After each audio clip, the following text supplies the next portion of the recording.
a streamer who does streams by the name of Keffals. I don't quite know too much about Keffals. To me, she is the one that ratios J.K. Rowling. But she got swatted, and it's really bad. So I wanted to cover this because I have been swatted myself as a fellow tran. I am very, very familiar with what police do to transgender people and how hate groups will weaponize police against transgender people. So, I wanted to talk about this because it's just really sad to see. But anyway, I want to play this video. This is, her video on the matter. I want to play it at like 1.5x.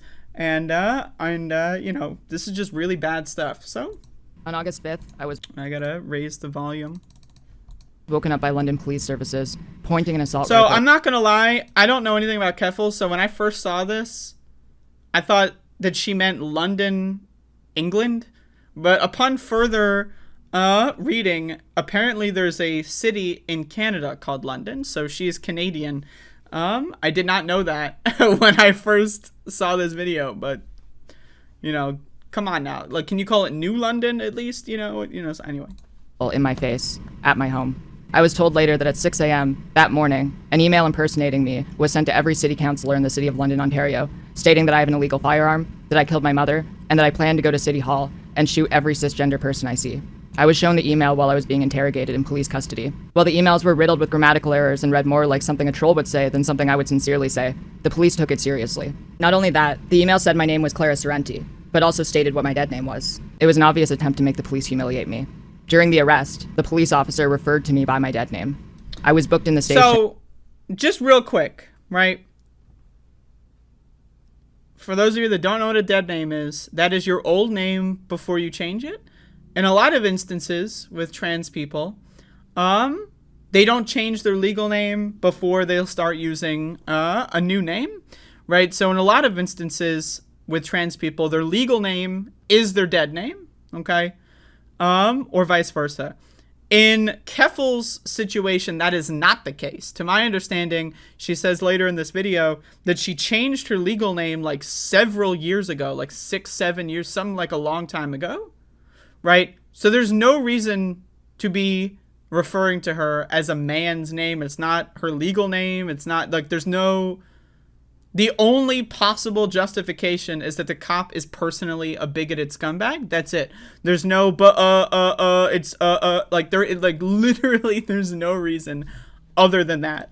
Under my dead name. The police, when talking to my mother, referred to me as her son. This is despite the fact that I have run as both a member of parliament and a member of provincial parliament under my name, Clara Sorrenti.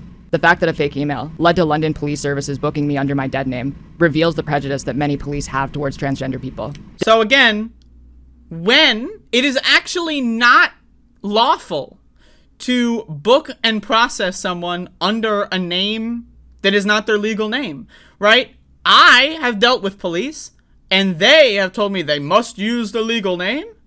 So, but now, all of a sudden, the legal name is irrelevant. You don't need the legal name. It's just whatever we want to call you. Like, that's not a thing. I don't know, maybe Canada's different, but, like... Now, again, I just want to talk about my situation being swatted. I was swatted about 4 years ago, and I had a very similar situation, right? All I hear was, like, you know... fucking someone talking on a megaphone. I'm thinking like I'm like, am I high? Like, why, what? Right? And I go outside and there's like fucking, I don't know, like there's like 20 people pointing guns at my face, right? And then they tell me to get in the street and then lay down on my belly and then walk backwards while I'm laying down like a turtle or something. And and then they start like fucking with me. And then the thing about my situation with my swatting incident is that my mother, right, who is disabled and was obese at the time, was also really, really, really horribly treated, right? The police threatened to kill her, right? They threw her to the ground. They dragged her through the lawn, right? Dislocated her shoulders, so I gave her a bunch of bruises, right?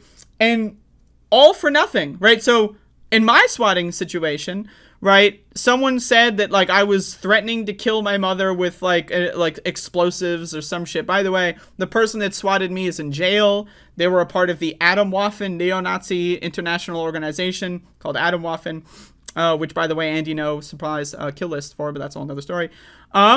So let me get this straight, right?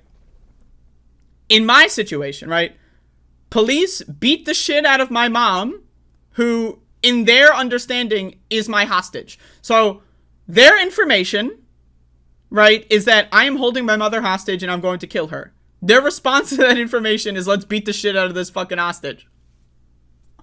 Right? Cops are fucking stupid. And so while I was in custody, I was arguing with this stupid fucking cop about what a webcam is. Because the cop was like, but this person, they told us what color shirt you were wearing. How could they do that? And I said, I have a webcam, and I was doing something on the internet. What's a webcam? I had to talk to this cop while other cops were pointing guns at my face and beating the shit out of my mom. I could only hear her screaming, right?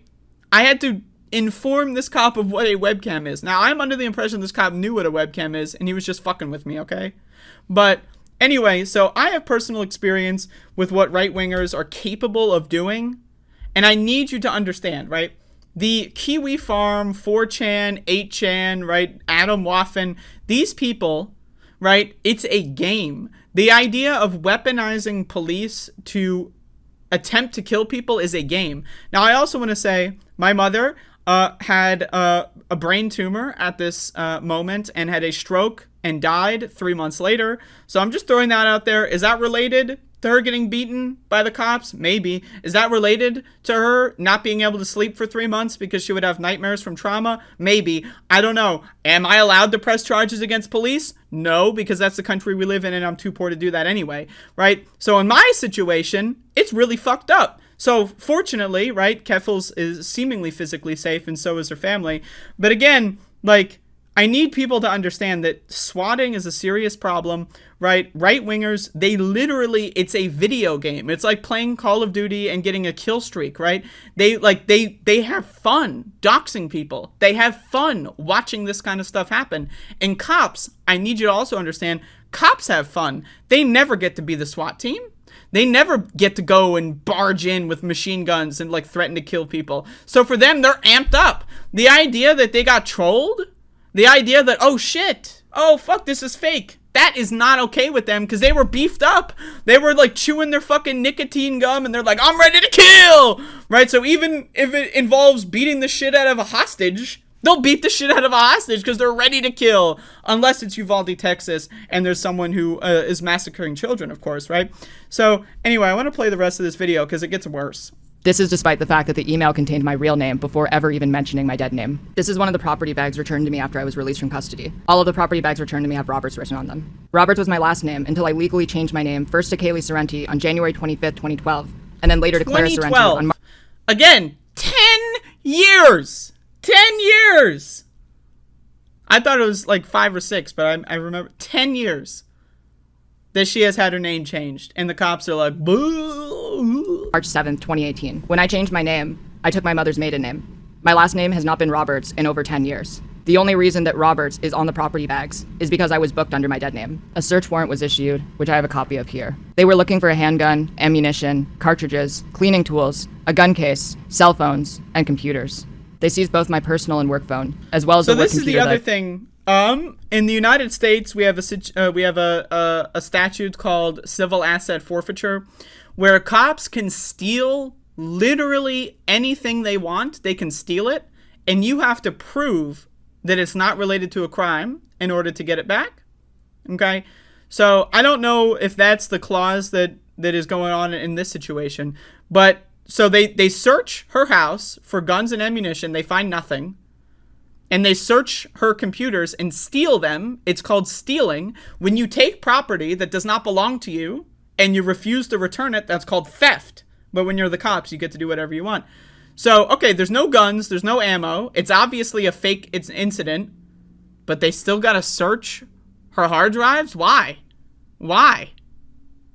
And also, why not just take the hard drive and give the computer back? Right? Like, But again, it's trolling, because this is a situation where right-wing neo-Nazis send the swatting threat, right?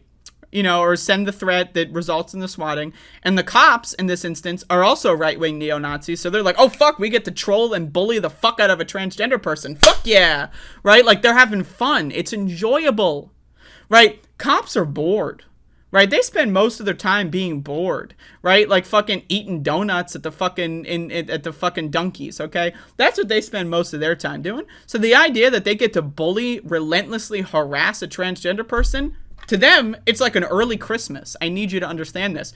Cops are fucking insane, right? So you have a situation where neo-Nazis work with other neo-Nazis to target and harass transgender people. Why?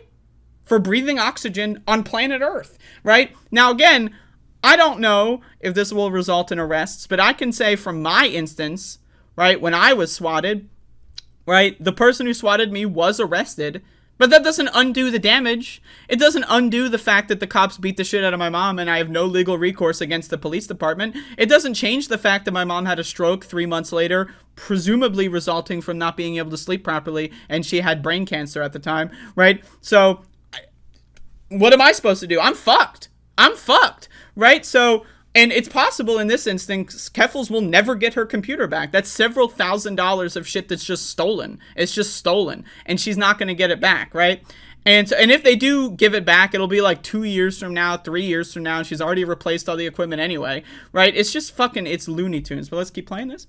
I broadcast on Twitch from. Not only that, but the police seized my fiance's cell phones and laptop, as well as their external drive, which contained the only copy of their PhD thesis and other important university documents. Because of the negligence of the police, we were both left functionally unemployed, and I have spent thousands of dollars replacing our computers and cell phones, so our lives are complete. Now someone is gonna fucking fail college because some right-wing loser fucking sent in a fucking letter that's full of like spelling errors, and now someone's gonna fail college. Like, imagine like talking to your professor. Yeah, like, this is the dog ate my homework, right? Oh yeah, so about that essay, about that thesis. So, hear me out.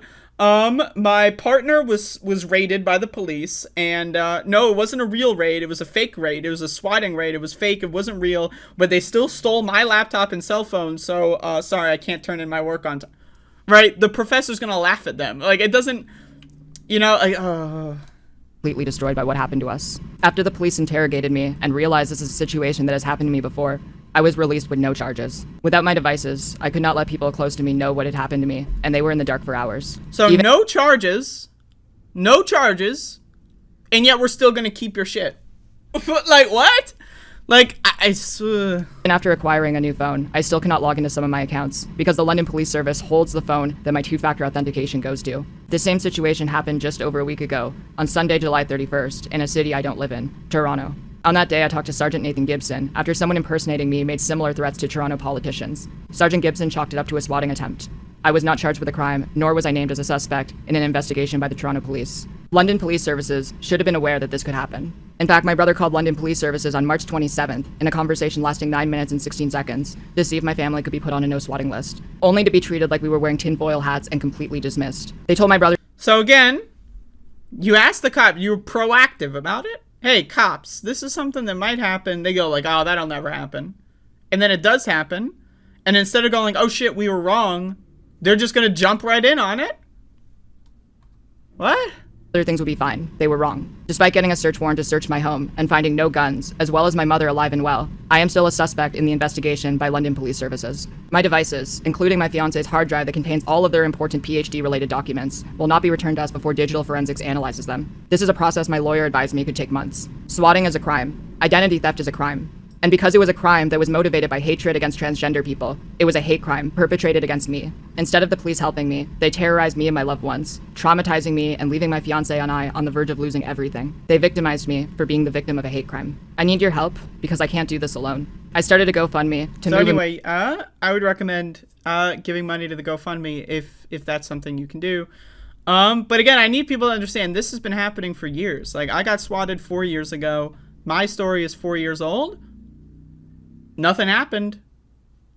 The cops never said sorry.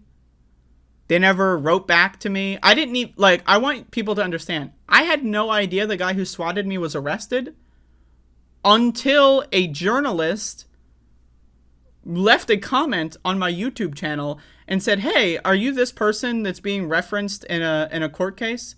The cops never contacted me, right? About the guy who swatted me getting arrested, right? A lawyer never, no one contacted me until a journalist said, after the fact, after everything was over, a journalist said, "Hey, can we get you for comment?" And I was like, "What?" Like, because I didn't think anything would happen. But again, like, cops, there is no recourse. The cops can bully and harass people infinitely and forever, and they will always get away with it. And right-wingers know that, and they weaponize it. Cops are a weapon. They're not thinking, rational people. They are a weapon. They are a tool that can be used to inflict massive amounts of damage. And again, this is like, you know, it's just going to keep happening, right? Like, Keffals will probably get swatted again. I'll probably get swatted again. More trans people that do anything online or in any activist, you know, circles will get swatted again. It will keep happening forever. And that's it, because no one cares. Like, you ask any random person on the street, "Oh, do you care about, like, you know, hate crimes against transgender people?" Are going to be like, "What?